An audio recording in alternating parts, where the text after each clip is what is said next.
Olá, queridos, a paz do Senhor Jesus, Deus abençoe todos vocês. Nós estamos iniciando aqui mais um Tadel, treinamento avançado de líderes, ok? Hoje eu quero estar falando sobre o dilúvio. O dilúvio que se encontra no livro de Gênesis, o primeiro livro da Bíblia, no capítulo 5 até o 9, ok? Então, essa narrativa aqui do dilúvio, ela é muito simples e ela é muito direta, tá bom? A história, ela é contada, mas ela não é muito assim assustadora, tá bom? Ela não é também, às vezes não se torna nem muito interessante, ela passa aí batida, né, pelas pessoas aí totalmente desinteressadas.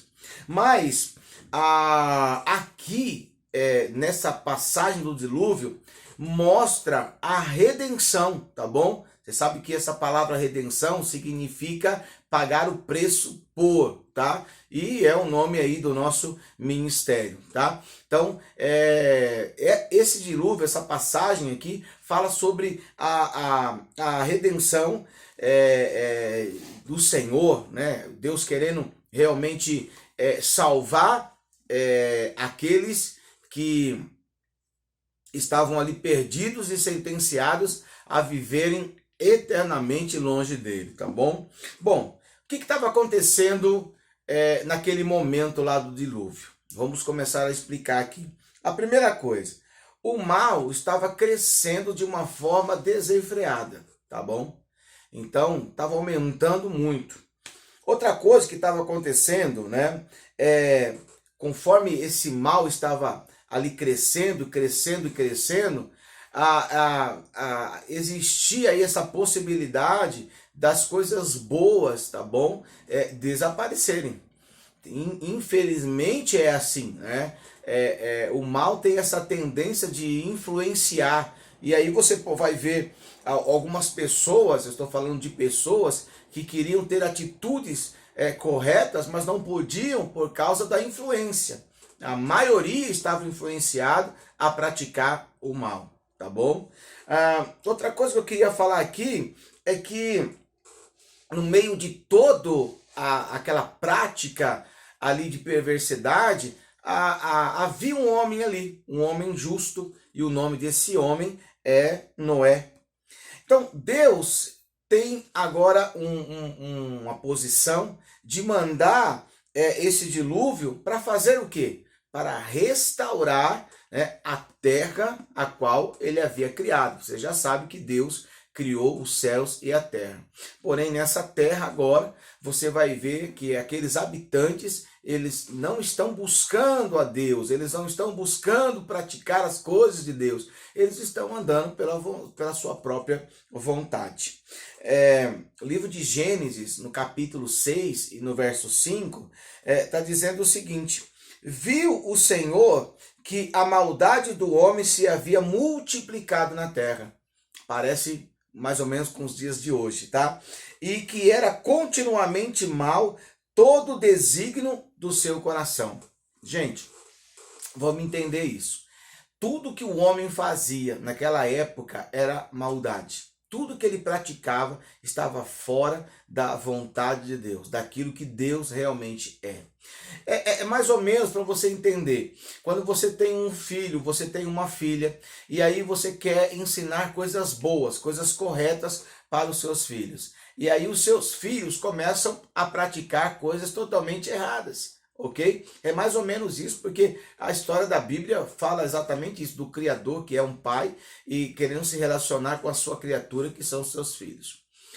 Quando Adão e Eva, eles pecaram, o pecado deles foi algo externo, tá?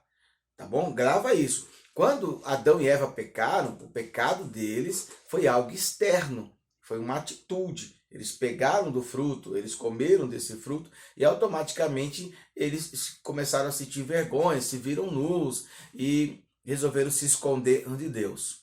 Agora, né, esses descendentes aí, eles estão praticando essa maldade, mas esse desejo de maldade está partindo de dentro do coração. Deu para entender? Por isso que eu li isso aqui para você, que era algo que partia do coração deles.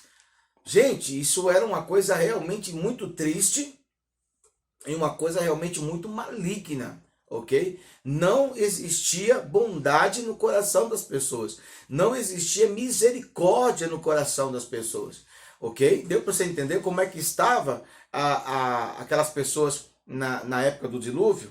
Outra coisa que eu queria falar aqui para você é que Deus agora ele vai separar o justo, né? Aquele que quer andar na presença de Deus, do ímpio. O ímpio é aquele que ele está desviado, tá bom? É aquele que está, cada dia mais ele anda pelo desejo aí da sua própria vontade, do seu coração. Então Deus vai fazer exatamente isso. E aí, Deus também está dando aqui o primeiro passo no sentido de uma nação escolhida, tá? Aí nós vamos viajar bastante, porque aqui ele já está lançando uma semente para que lá em Abraão, ok? Abraão creia nessa palavra e ali ele ande por fé e dali saia os hebreus, que são os israelitas no dia de hoje, ok? Tá bom? Vamos continuar aqui. Depois dessa queda, né? Depois da queda, Deus ele vai dar ao mundo uma nova oportunidade, tá bom? Lembra disso, né? Adão e Eva pecaram, tá? Eles são expulsos do jardim do Éden e agora eles vão ter que plantar, vão ter que trabalhar, a mulher vai sentir dores. Lembre-se que passaram-se anos e anos e anos, muitos anos, e agora você está vendo aí uma população enorme, ok? E Deus está dando esta oportunidade desse povo, tá? Desse povo se voltar para Ele. Porém, esse povo tomou uma decisão. Deixa eu te falar uma coisa.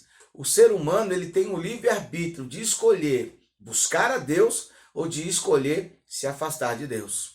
De escolher crer na palavra de Deus e obedecer, ou de escolher não crer e viver pelo desejo da sua própria vontade. Assim era esse povo naquela época, ok? Então, esse povo não entendeu que Deus estava dando aí uma segunda oportunidade, porque eu tenho certeza que eles ouviram falar de Adão. Eu tenho certeza que eles ouviram falar de Eva. Eu tenho certeza que eles ouviram falar do Jardim do Éden, que está escondido esse Jardim do Éden, né? Eu tenho certeza que eles ouviram falar dessa misericórdia de Deus, porque Deus poderia ter destruído Adão, Deus poderia ter destruído a Eva e ter feito outro, não, mas Deus dá uma segunda oportunidade. Porém, esse povo não quer saber dessa segunda oportunidade e eles continuam aí crescendo, né? E foi muito complicado, era muito difícil. Gente, veja bem, só olhar nos dias de hoje, você olha nos dias de hoje, o que mais prevalece? A maldade. É o que mais prevalece, né? Infelizmente. E nós só podemos ser transformados quando o Espírito de Deus ele passa a habitar dentro da nossa vida. Por isso que é necessário a pessoa se arrepender dos seus pecados, se converter dos seus maus caminhos, crer com o seu coração, confessar com seus lábios que Jesus é Senhor e Salvador absoluto da sua vida, porque a partir daí o Espírito Santo de Deus passa a habitar dentro da sua vida. E o que é o Espírito Santo de Deus? Ele é o ajudador, o consolador, o nosso advogado, aquele que vai nos ajudar e fortalecer a andarmos segundo a vontade aí de Deus. Bom, naquela época, Deus, como não é injusto, ele olha e ele vê apenas um homem que, para Deus, esse homem era um homem justo, tá ok? E aí, gente, Deus, ele foi um Deus, aliás, Deus é longânimo, ok? Deus é longânimo, Deus teve, eu posso dizer assim, toda a paciência, né? Que se você for falar de paciência, o nosso Deus ele é muito paciente. Porém, o que é que Deus ele encontra? O homem, lembra que eu acabei de falar que eu só consigo fazer as coisas cheio do Espírito Santo? Então, o homem estava resistindo ao Espírito Santo. Gente, não é isso que acontece nos dias de hoje? As pessoas preferem não crer no Espírito Santo de Deus. As pessoas preferem andar pela sua própria vontade. E o homem naquela época, porque o Espírito de Deus estava sobre a terra. Qual é a função do Espírito Santo? Trazer a presença de Deus. É por isso que eu e você, quando começamos a orar, recebemos a direção, ouvimos a voz de Deus, compreendemos a palavra de Deus, porque o Espírito Santo que faz essa função. Mas o homem naquela época estava lutando contra o Espírito Santo. Veja, o Espírito Santo. Então Deus disse, não tem mais jeito para esse povo. Não existe mais, não tem mais condição para esse povo. Quer ver uma outra manifestação da misericórdia de Deus? Noé demorou 120 anos. Eu não vou viver 120 anos. Você que está me assistindo aí, também não vai viver 120 anos. Mas Noé, ele demorou 120 anos construindo um grande barco, chamado de Arca, que deu o seu nome, a Arca de Noé, né? Ele passou 120 anos construindo esta arca. E depois que ele construiu esta arca, né, eu já expliquei para você que as pessoas chegavam e falavam, o que você está construindo? Estou construindo um barco. Mas por que você está construindo isso? Porque Deus me disse que vai destruir o mundo através de um dilúvio. Aí o povo começou a rir. Como isso? Como é que os rios, como é que essa terra vai se encher? Porque naquela época a água ela brotava da terra, deu para entender? Ela ia brotando ali da terra. Não chovia naquela época, deu para entender? Então, quando eles falaram assim, Deus vai mandar um dilúvio, eles entenderam, vai vir uma chuva. E que chuva é essa? Porque nós nunca vimos isso. Lembre-se de uma coisa, que naquela época os homens viviam muito, tá? Viviam 200, 300, 400, 1000, tá? Então, imagina uma pessoa que vivia ali 300 anos e falava assim, eu nunca vi uma gota de água cair do céu. Isso é impossível, né? Mas Noé, ele ouviu a voz de Deus e ele constrói aquela arca. Ele entra, ele, sua esposa, seus 3 filhos, junto com as suas esposas. E tem mais. Ele leva para dentro daquela arca 2 animais de cada espécie. 2 animais imundos de cada espécie, tá bom? Outra, e ele leva também 14 de cada espécie de animais limpos. Deu para entender aí? Tá? Tá gravado aí. Anota que eu vou fazer, né, essa pergunta aí para você. E tem uma outra coisa também que eu quero levar para você entender, né? A Arca da Aliança, gente, ela, quando você lê no livro de Gênesis, a Arca da Aliança, ela é, sem dúvida, uma sombra de Jesus hoje. Porque quando entrou Noé, quando entrou sua esposa, quando entrou esses animais, ainda demorou ali, eu falei no vídeo passado, que Deus fechou a porta. Não foi nem Noé que fechou a porta. Deus fechou a porta pelo lado de fora. Então, eles ficaram lá dentro daquela arca 7 dias ainda. Quer dizer, gente, isso não é misericórdia de Deus? Depois que Noé entrou, junto com os animais da sua família, Deus ainda deu 7 dias para o povo se arrepender. Eu tenho certeza que se uma daquelas pessoas, ou se aquelas pessoas tivessem se arrependido, não viria o dilúvio. Ou se uma daquelas pessoas, né, tivesse se arrependido, Deus tinha aberto a porta. E aquela pessoa teria entrado. Eu tenho certeza disso, porque Deus, ele é assim. Assim como nos dias de hoje, quando você diz assim que não tem mais jeito para a sua vida, que eu falei que a arca tipifica Jesus, Jesus é a nossa arca, Jesus é a nossa segurança. Hoje, querido, a nossa segurança é o sangue de Jesus que está sobre a nossa vida, porque quando nós recebemos Jesus e confessamos Ele como Senhor e Salvador da nossa vida, vem uma marca de sangue espiritual sobre a nossa vida. Nós estamos guardados para o dia desse dilúvio aí.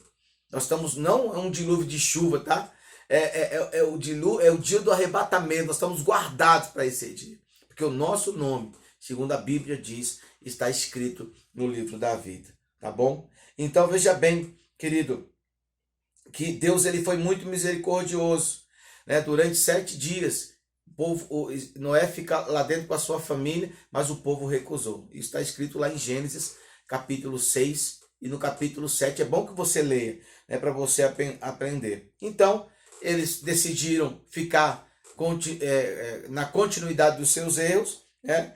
E Noé e a sua família, ou seja, 8 pessoas de toda uma galera imensa que havia ali, 8 pessoas foram salvas. Por isso que o 8 na Bíblia é um número de aliança, tá? 8 na Bíblia é um número de aliança. Depois de que a chuva veio, depois de que a água começou a subir, depois que a água começou a levar a arca, né? Porque a arca começou a andar por causa da água, ok? Passado-se algum tempo, as águas baixaram. Essa arca, ela travou, encalhou em um monte chamado Monte Ararat, tá bom? É só pesquisar Monte Ararat. E a partir dali, Deus abre a porta, Noé sai, e a primeira coisa que Noé faz é levantar um altar ao Senhor. Oh, glória! Noé levantou ali um altar ao Senhor e o adorou. Isso está no livro de Gênesis, capítulo 8, e no verso 20. Gente, anota isso que eu vou falar aqui para você. Deus salvou, como eu já disse, 8 pessoas, né? Desse julgamento aí. E Deus agora entrega a Noé, porque só existia agora Noé e sua esposa, seus filhos e as esposas dos seus filhos e aqueles animais que entraram na arca. Então Deus dá agora a Noé uma terra purificada. Gente, sabe o que significa isso? Os nossos pecados, quando nós decidimos desobedecer a Deus, nós estamos contaminando a terra. Então Deus tirou daquilo que ele criou o causador da contaminação. E aí Deus entrega para Noé e para sua família agora uma terra purificada. E Deus dá agora amplo poder para Noé. Está lá em Gênesis capítulo 9, do 1 ao 6. Deus agora dá amplo poder, né, para Noé. E isso é muito importante porque eles estão recebendo domínio sobre todo ser vivente. Eles estão recebendo domínio sobre toda a terra. Eles estão recebendo domínio sobre o mar. E é a primeira vez, anota isso aí, é a primeira vez que Deus deu ao homem um governo aí humano. Deus está dando para esse homem o governo humano. Que governo é esse? O homem tinha agora a responsabilidade de governar o mundo para Deus. Deus está entregando para Noé. Estou entregando tudo isso aqui que eu criei para você estabelecer aí o meu reino. Gente, é muito tremendo isso aqui. É muito tremendo. Tem uma outra coisa que eu quero falar para você. No livro de Gênesis, capítulo 9, no verso 6, está dizendo que Deus está dando aqui uma grande responsabilidade ao homem. Sabe qual é essa responsabilidade? Olho por olho, dente por dente. Deus está estabelecendo aqui